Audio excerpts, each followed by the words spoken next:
यानंतरची बातमी आहे छत्रपती संभाजीनगरमधून। छत्रपती संभाजीनगरमध्ये अनेक ठिकाणी पूरस्थिती निर्माण झाली। अतिवृष्टीमुळे शेतीचं प्रचंड नुकसान सुद्धा झालेलं आहे।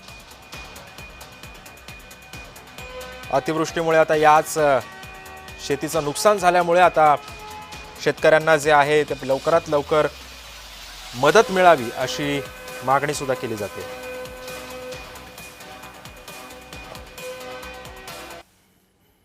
संभाजीनगरच्या आरशी या गावामध्ये आहे। पैठण तालुक्यामध्ये जर पाहिलं तर मागील 4 दिवसापासून जे आहे ते सातत्याने या भागामध्ये जे आहे ते आता अतिवृष्टीचा पाऊस जो आहे तो पडत असलेला आपल्याला पाहायला मिळतो आणि त्यामुळे आता शेतामध्ये जे आहे ते आता कमरा एवढं पाणी साचलेलं आपल्याला या ठिकाणी पाहायला मिळत आहे। एक्सक्लुझिव्ह दृश्य जे आहे ते आपण जय महाराष्ट्राच्या स्क्रीनवरती सध्या पाहताना पाहायला मिळत आहे। शेतकरी जो आहे तो आता या पावसाने जो आहे तो नागवल्याचा आपल्याला पाहायला मिळत आहे। संपूर्ण डाळिंबाची बगीचा जो आहे तो पाण्यामध्ये असलेला आपल्याला या ठिकाणी पाहायला मिळत आहे। त्यामुळे शेतकऱ्यांचे अतिवृष्टीच्या पावसाने जे आहे ते मोठं नुकसान देखील या ठिकाणी केल्याचं पाहायला मिळतं। सगळं डाळिंब पाण्यात आहे, सरकी पाण्यात आहे, ऊस पाण्यात आहे, खूप मोठं नुकसान आहे, काहीच उरलं नाही खाली।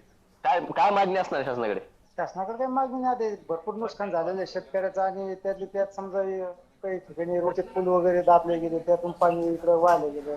रोडचं दुर्लक्ष आहे त्या PWD वाल्याचं, ते तिथं पाण्याचं नियोजन नाही झालं त्यांच्याकडून। काही शेतकऱ्यांना छोटे छोटे पूल दाबले गेले। काय अपेक्षा आहे? सध्या जर पाहायला गेलं तर संपूर्ण हाताशी आलेलं पीक जे आहे ते आता खराब झालेलं आहे। पाणी जे आहे ते कमरे एवढं तुमच्या शेतामध्ये साचलंय। काय वाटतं, काय भावना आहे?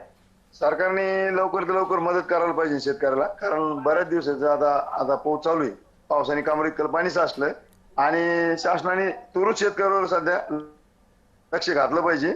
आज काय भावना आहे तुमच्या? सर, आम्ही पोटच्या लेकरावानी हे फळ जपवतो, रात्रंदिवस याच्यात मेहनत करतो, इच्छो काटा काहीच बघत नाही, पण आज हातातोंडाशी आलेला घास पूर्ण या पाण्यामुळे, पावसामुळे, निसर्गामुळे गेलेला आहे।